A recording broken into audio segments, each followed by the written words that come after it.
次の登壇者のガス・ケースリー・ヘイフォードさんはオンラインで、ロンドンからですね、まだ朝早いうちに参加をしていただきますが、ガスさんとつながってますでしょうか？ Good morning, Gus. Good afternoon. The stage is yours. Thank you very much.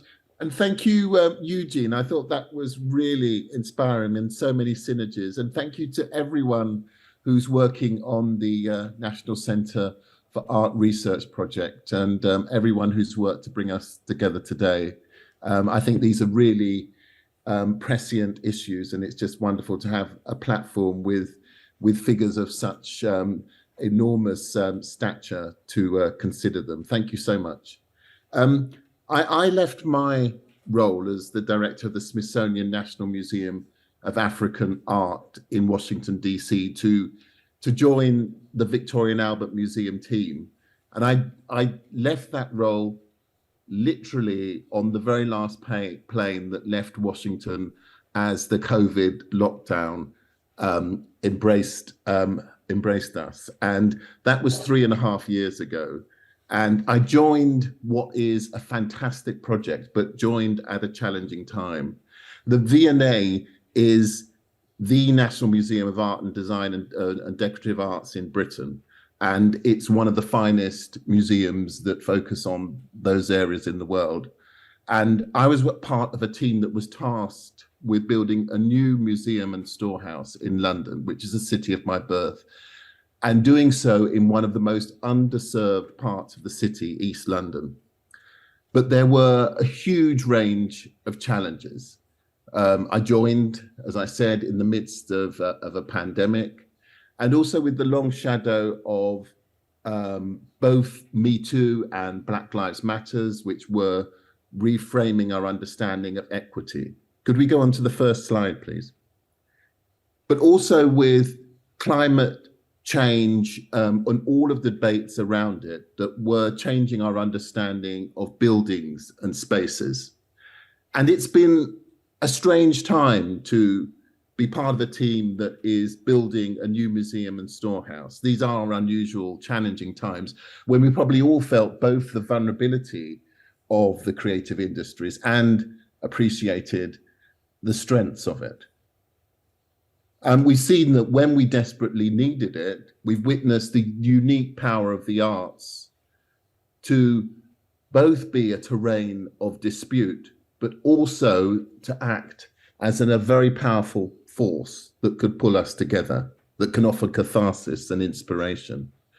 And I think personally, I mean, having come through this period, having moved country, having worked with a new team in trying to establish a new museum and store in this period, that I feel the arts has never felt more critical, more important, more useful, but also more contested.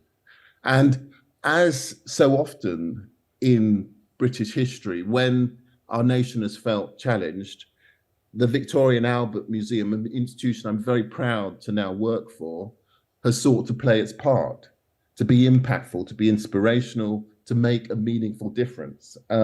And these are qualities that make me very proud of being part of this institution, that we've been bold and we've been imaginative when it truly counted. And we've taken the conundrum, the problem and the opportunity of losing our old collection centre, which some of you may have visited. It was in West London, Blythe House.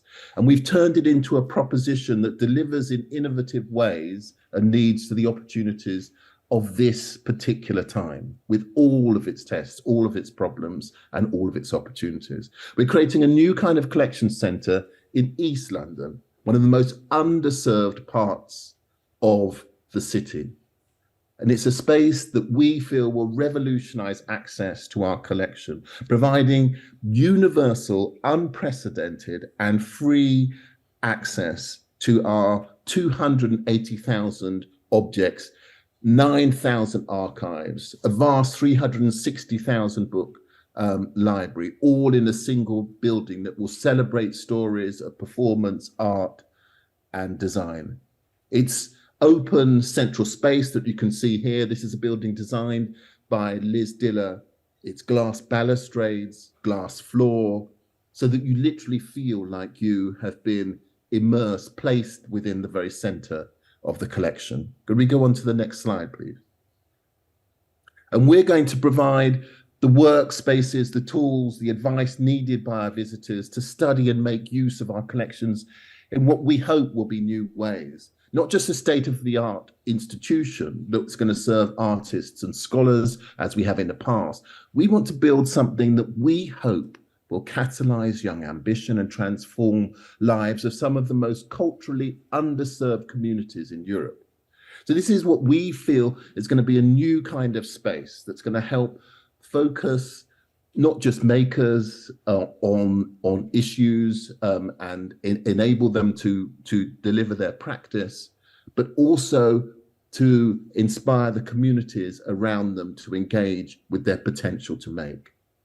And this is underpinned by an acknowledgement that we don't have all of the answers. In this period, if there's anything that we have learned, it is the vulnerability of museums, and that we've moved through a period of didacticism into a period of reflection, that we want what we are delivering to be shared, to be collaborative. We want this to be an endeavor that feels like it's a partnership with the communities that we serve. And that's what I'd like to speak a little bit about today, of how we're going to make this a collaborative endeavor.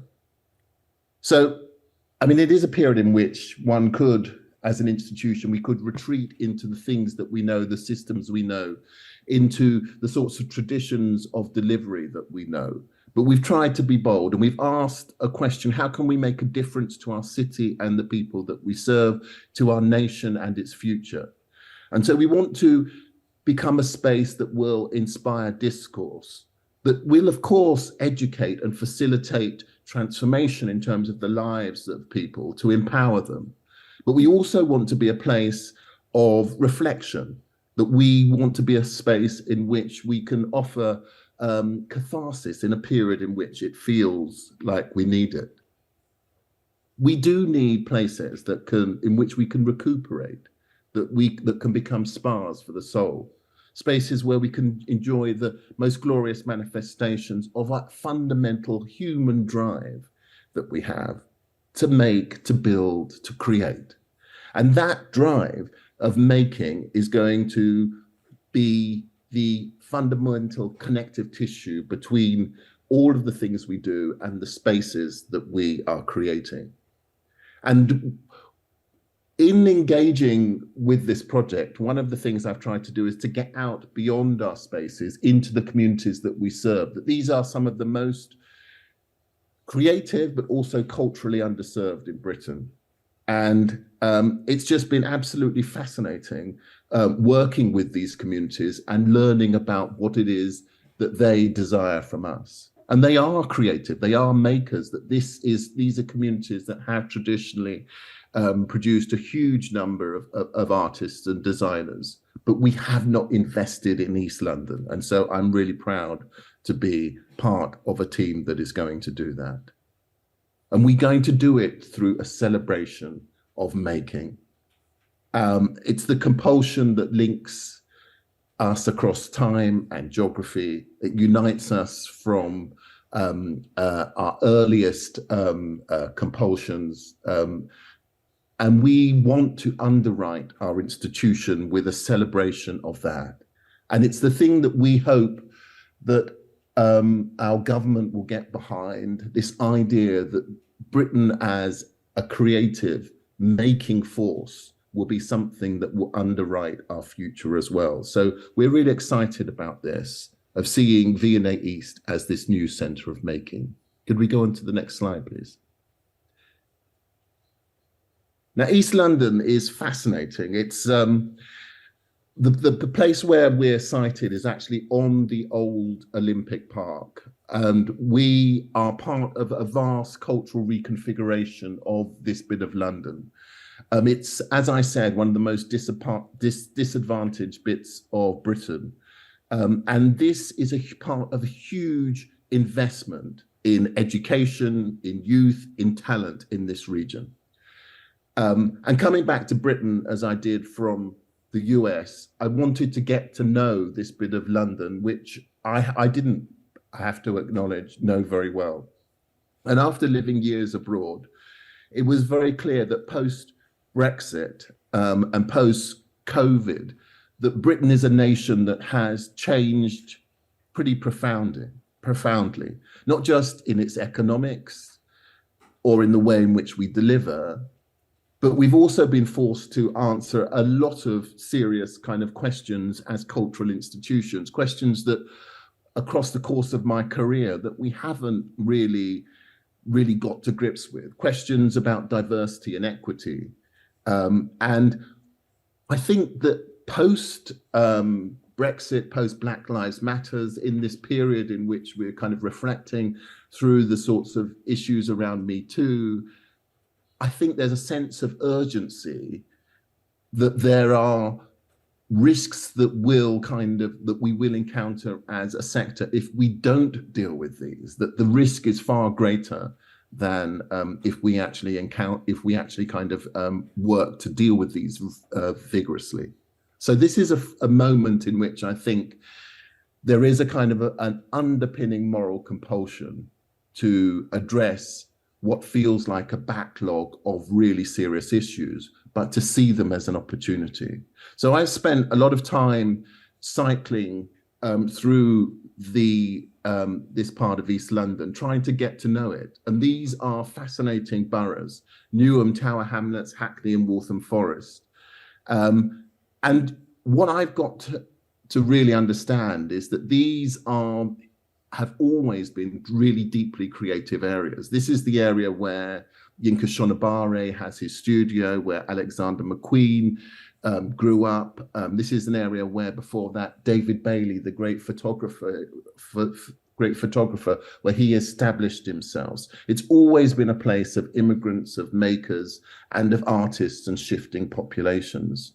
And one of my favorite stories about East London is focuses on the time when the progenitor of the V&A was being established, the Great Exhibition in 1851. And Henry Mayhew, who was a Punch journalist and a social reformer, he visits the Great Exhibition, which is a vast exhibition in the centre of London that was sponsored by Queen Victoria's husband, Albert. And it's an exhibition that is a really intriguing study into the creative industries, bringing amazing creative practice from around the world, but also celebrating British creative practice. It's a really wonderful advert in the middle of the 19th century for Britain's creative potential.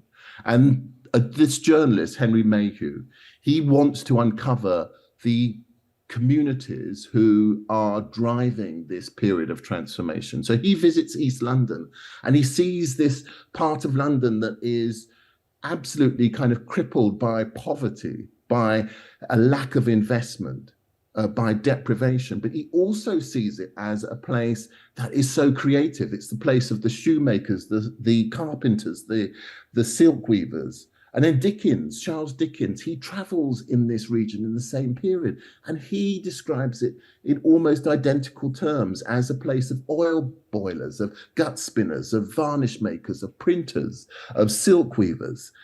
And in this Victorian period in which there are these huge stresses and tensions and polarizations, but the creative practice coming from East London is this dynamic force which offers this amazing opportunity for transformation. And you see that in the Great Exhibition, in the ways in which new ideas and innovation are reshaping our understanding of the future, but then again with so little acknowledgement.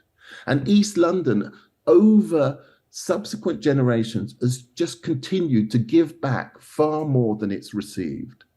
And so what we want to do with V&A East is to invest in ways that are commensurate with the huge amount that is given by this part of East London.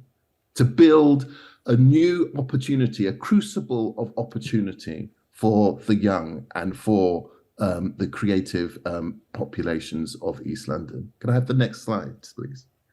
And so with support from local government, but also national government, we're building a new cultural hub for makers and making. It's on the old Olympic Park, so south of Stratford Station, which is the most visited station in London, south of Westfield Shopping Centre, which is the biggest shopping centre in Europe, a new University College London campus that will house robotics and architecture schools, and that will become the centre for 4,000 students and 200 academic staff, a new BBC, which will have a space for all of its orchestras, new auditorium and recording studios, a new Sadler's Wells Dance Theatre, and a new London College of Fashion that will bring together 5,000 students from their varied sites. So this is an influx of students, of cultural institutions, of shoppers, of the supporting infrastructure that's not just transforming East London, it's shifting the whole creative commercial access of the city eastward, transforming geography and local economies. And it's all at its heart a celebration of makers and making. And V&A East will form a part of this campus, telling the stories that underwrite its history, but also, we hope, facilitating through opportunities to engage with our collection and our exhibitions for young people to think how they might reshape their future. So it's a project which both looks back, but we hope also is the basis upon which young people can look forward. We think that in this post-Brexit moment, this is the right sort of investment in diversity, in a dynamic, future-gazing sense of what Britain will be. Could we have the next slide, please? And so alongside our new storehouse, we are also creating a brand new museum. My early museum memories are of kind of distance and glass, and we want this to be a space in which you can be immersed in our permanent collection in different ways, and again through themes of making. So we'll have 2 floors that celebrate our permanent collection through stories of making, which goes across 5,000 years, across all of the areas of practice that the V&A celebrates. This is a building that's designed by O'Donnell and Toomey, 4 stories. Above the permanent collection will be a space in which we can focus down on particular areas of creative discourse. Our first exhibition will be on Black British music, and we're working with all of the other institutions across the Olympic Park. We have the next slide, please. And this is the building from the outside. We've just finished the facade. The London College of Fashion building adjacent has just opened, and we're beginning to get a sense of how this is going to be a kind of dynamic, different kind of centre of cultural activity within London. The new cultural landscape requires new kinds of institution, museums that can energise collections for new audiences and recalibrate themselves to the concerns and the rhythms and productions of what we feel is a new age. And perhaps we need to look back for some of that inspiration, but what we powerfully want to do is to look forward, investing in a new generation of artists, absolutely investing in the young of East London. And we can't realise this vision alone, so we've built partnerships across East London with young people. I personally have got out and have made a commitment to visit every single one of the more than 100 state schools that surround our space. I'm halfway through that process of taking objects with me so that young people can engage with those objects. And it has been deeply inspirational. And whilst we saw that program initially as something, as an opportunity for young people, it has been an opportunity for us to engage with young people and to learn what they want from our spaces. And we are taking those ideas and we are reshaping our vision of how we will work with young people as we go forward. I will stop there. Thank you very much.